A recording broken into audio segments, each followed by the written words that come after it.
वाली खिसकने वाली सीढ़ी उपसम श्रेणी 11वें गुणस्थान से गिरकर 4थे गुणस्थान में आ गए। कहाँ आ गए? कोई कोई तो 11वें से सीधा 0 पर मिथ्यात्व पर आ जाता है। मैं वह श्रद्धा और अश्रद्धा की चर्चा कर रही। किसकी चर्चा कर रही?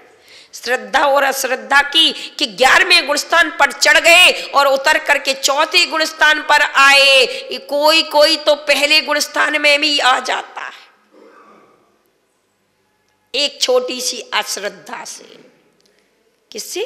छोटी सी अश्रद्धा से। तो वो दोनों उपसम श्रेणी चढ़े और 4थे गुणस्थान में आए। तो ऊपर जाना था सिद्धालय में, लेकिन सर्वार सिद्धि रह गए। कहाँ रह गए? सर्वार सिद्धि रह गए। ऐसे ही तुम क्रिया तो कर लो, और क्रिया का फल इतनी ऊंचाई पर जाने वाला था, लेकिन तुमने उसमें अश्रद्धा कर ली, तो वो क्रिया का फल जो मिलना था वो ना मिल करके उल्टा मिल गया। क्या मिल गया? उल्टा मिल गया। तो आज मैं तुमसे सबसे पहले कहूंगी, जो आप सबकी श्रद्धा नहीं है, जिस मन से तुम्हें कर्म काटना था, जिस मन से तुम्हें पुण्य जोड़ना था, जिस क्रिया से तुम्हें पुण्य मिलना था, जिस क्रिया से तुम्हें सुख मिलना था, जिस क्रिया से तुम्हें क्या मिलना था? आजादी मिलना थी, उस क्रिया से तुम्हें बंधन मिल गया। उस क्रिया से तुम्हें आजादी ना मिल करके बंधन मिला, अर्थात जिस क्रिया से तुम्हें सुख ना मिल करके दुख मिला।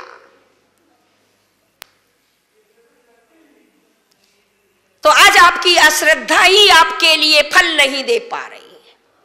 आपकी अश्रद्धा ही आपका करा कराए पर पानी फेर रही। 2-2 घंटे आप अपनी मंदिर में पूजा तो कर लेते हैं, भक्ति तो कर लेते हैं, लेकिन भक्ति का फल नहीं मिल पा रहा है। कारण क्या है? कारण यह है कि तुम्हारी श्रद्धा नहीं जम पा रही।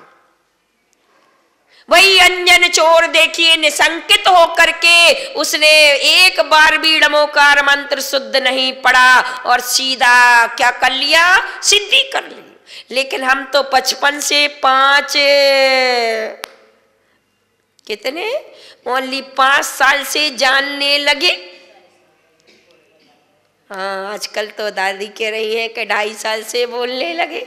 अरे मैं तो 45 दिन से कह रही, 45 दिन से सुनने लगे। 45 दिन से सुन रहे, और जब से बत्ती यानी कि मुख खुला है, जब से जीभ खुली है, जब से तुम्हारा शब्द खुला है, तब से तुमने सबसे पहले माताएं नमोकार मंत्र ही सिखाती है। बोलो। तो आप 1 साल या 9 महीने या 10 महीने से चालू हो गए कि नहीं? जब से आपका मौन खुला है तब से आप चालू है। और मुझे लगता है जब मौन हो जाए तब तक तुम्हारे क्या सिद्धि नहीं हो पाएगी, और वो अंजन निरंजन बन गया। अंजन निरंजन बन गया। कारण क्या है? कारण यह है, सब कुछ है, शब्द तो है पर शब्द में जान नहीं है। शब्द तो है, वचन तो है, काय से है, लेकिन मन से जुड़कर नहीं है, अर्थात श्रद्धा नहीं है। अगर मैं किसी से कहती हूँ माता जी बहुत बीमार हूँ, लोग कहते हैं तो माता जी मुझे कोई जाप दे दो। क्या कहते हैं? माता जी कोई हमें जाप दे दो। मैंने की भाई हाँ ठीक है, मैं जाप तो दे दूंगी। लगभग मात्रा में 1-8% है जो कुछ नहीं बताते, लेकिन हर कोई एक ही बात कहने आता, माता जी मैं बीमार हूँ, तो मैं दुखी हूँ, तो मेरा ये हो रहा, तो मेरा वो हो रहा, ये हो रहा, आदि आदि बातें करके बस उसका उपाय बताओ। तो उपाय कोई जाप दे दो, कोई मंत्र दे दो। मैंने कि ठीक है, सीधी एक ही बार कहा कि चलो नमोकार मंत्र करो, ऐसो पंच नमस्कारो सव्वा पापानाशनो मंगलाणम च सभ्यसिम पड़वम वै मंगलम। प्रथम मंगल यदि है सारे पापों को नाश करने वाला है,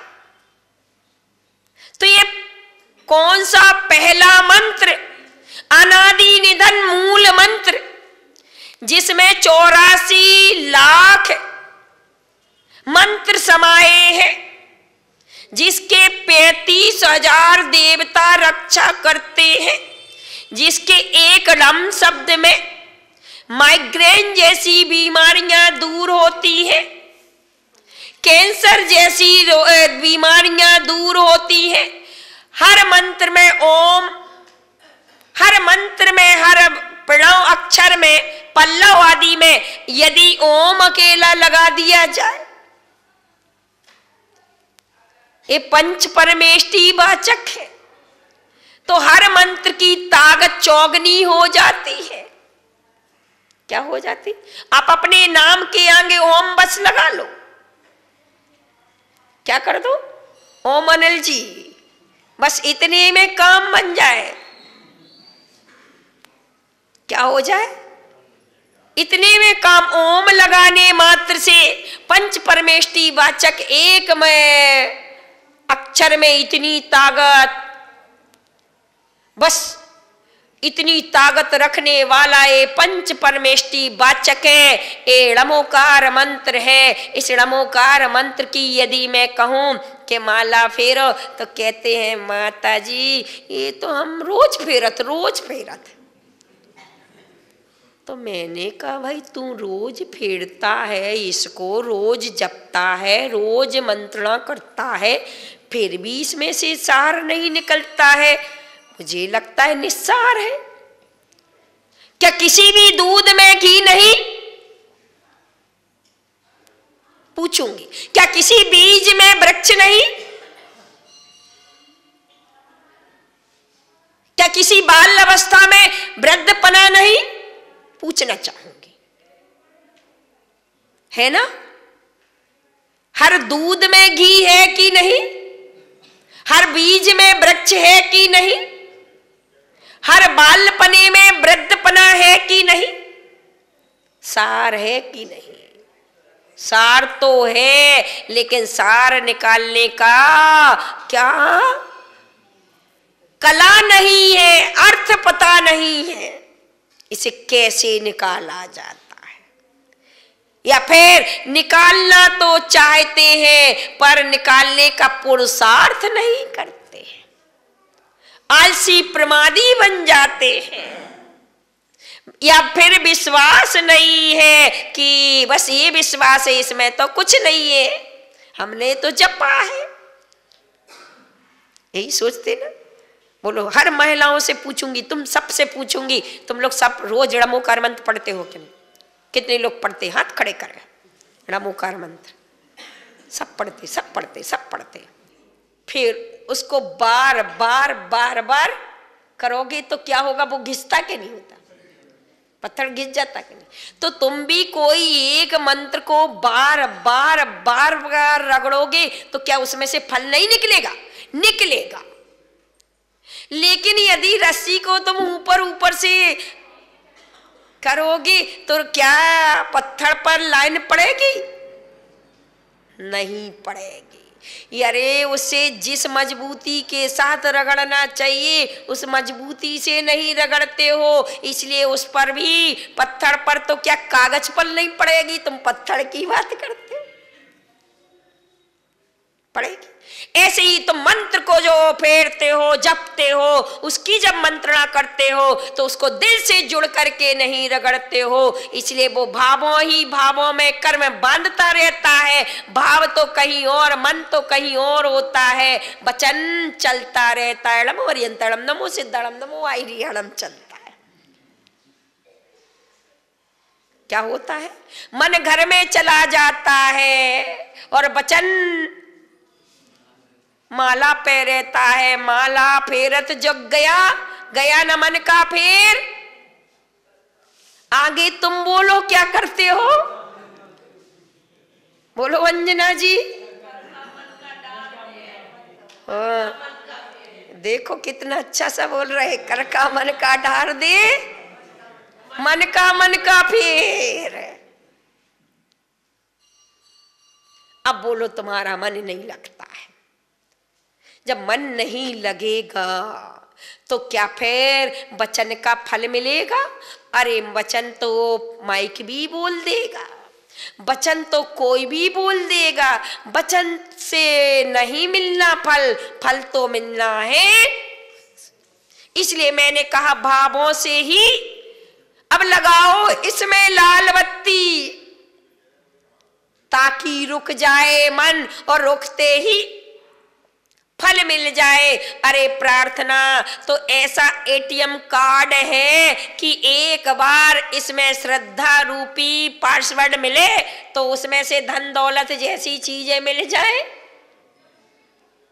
लेकिन कार्ड तो डालते हो पर उसमें श्रद्धा रूपी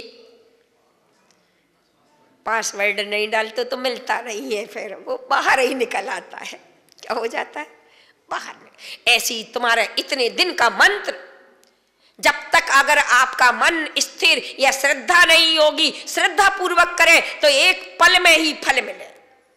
क्योंकि ऐसो पंच नमस्कारो, ऐसे पंच नमस्कार को जो करता है, सब पाप नाशनो, सारे पापों का नाश करने वाला है।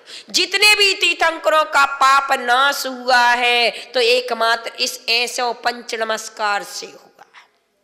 सबने ही पंच परमेष्टि का अवलंबन लिया है। जितने भी ऊपर चढ़े हैं उन्होंने सबसे पहले क्या किया है? चढ़ना जो सीखा है तो इसी पंच नमस्कार से सीखा है। उसके अलावा दूसरा मंत्र नहीं, बाद में अन्य मंत्र आता है। पहला मंत्र अनादि निधन मूल मंत्र है, पर उससे कहो, तुम सबसे कहो कि इस मंत्र को जपो तो तुम क्या कहते हो माता जी? क्या कहते हो?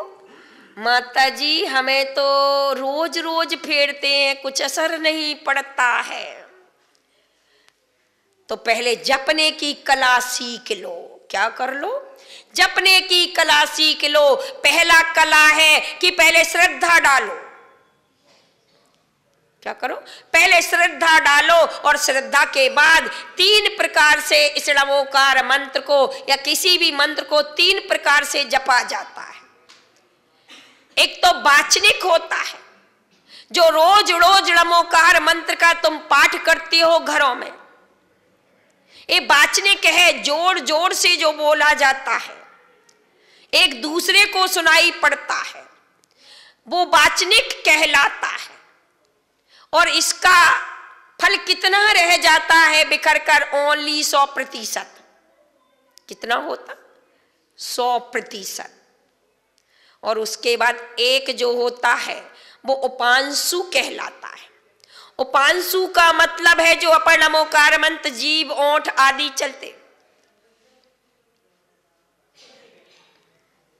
और चल रहा, जीव चल रही और मतलब अपने आप को अकेला सुनाई देता है, दूसरे को सुनाई नहीं देता है। उसको कौन सा? उपांशु कहते हैं। इसका 1000 गुना फल है। कितना है इसका? 1000 गुना फल है। और तीसरा है मानसिक, पस भी बोल सकते थे इसे, जो मात्र ओंठ जीभ आदि को नहीं, कंठ में अंदर अंदर चले।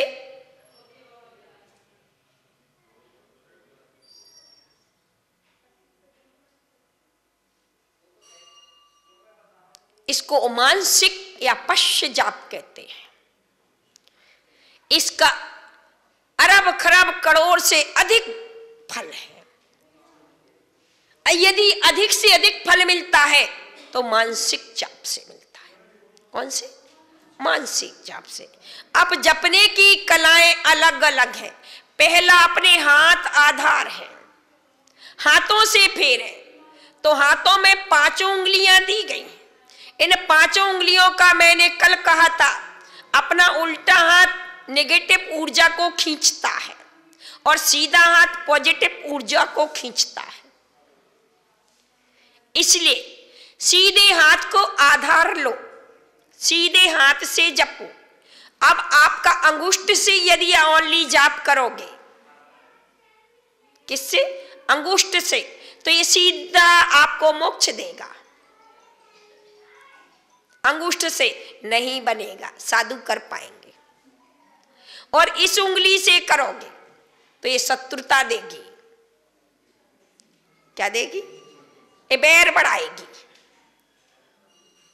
और इस उंगली से करोगे तो आपको धन मिलेगा और पुत्र आदि संतति और संपत्ति मिलेगी। और इससे करोगे तो ये शांति और रोग हरेगा। इसलिए कभी देखना तिलक लगाते हो या स्वस्तिक बनाते हो, शांति और रोग खींचने के लिए। और इससे करोगे तो मंत्र की सिद्धियां होगी। जो लक्ष्य लेकर बैठे हो, मंत्र की अधिष्ठित जो देवी होगी। अब ये दो तो साधुओं की बचे, ये दो तुम्हारे लिए। इसीलिए कोई काम किया जाता तो ये दो उंगलियों का आधार लिया जाता। ये शुभ है। तो सीधा हाथ से आपको चालू करना है जप। क्या करना है? सीधा हाथ नेगेटिव ऊर्जा नहीं, पॉजिटिव ऊर्जा देगा। इसलिए मंत्रणा करना है, जप करना। तो अगर इसको प्राप्त करना है, दौलत को, तो यहां से चालू करें। 1 2 3 4 5 6 7 8 9। ये भी ओम बनाता है। क्या बनाता है? और यदि रोग दूर करना है और घर में क्लेश समाप्त करना है, अपनी आत्मा में शांति लाना है, गुस्सा क्रोध आदि आ रहा है, तो 1 2 3 4 5 6 7 8 9 इससे करें। किससे करें? ये दो उंगलियां सीधे हाथ से और उल्टे हाथ से गिनती करें। आप कभी कभी यूं यूं करते हो, क्यों करते हो? मुझे आपकी बहुत सारी चीजें समझ में नहीं आती। जब जाप करने बैठते हो, सामायिक करने बैठते हो या माला फेरने बैठते तो यूं यूं करते, यूं यूं करते हो। क्यों करते हो ऐसा? हमारे बुजुर्ग करते थे, वैसे हम करते हैं, है ना?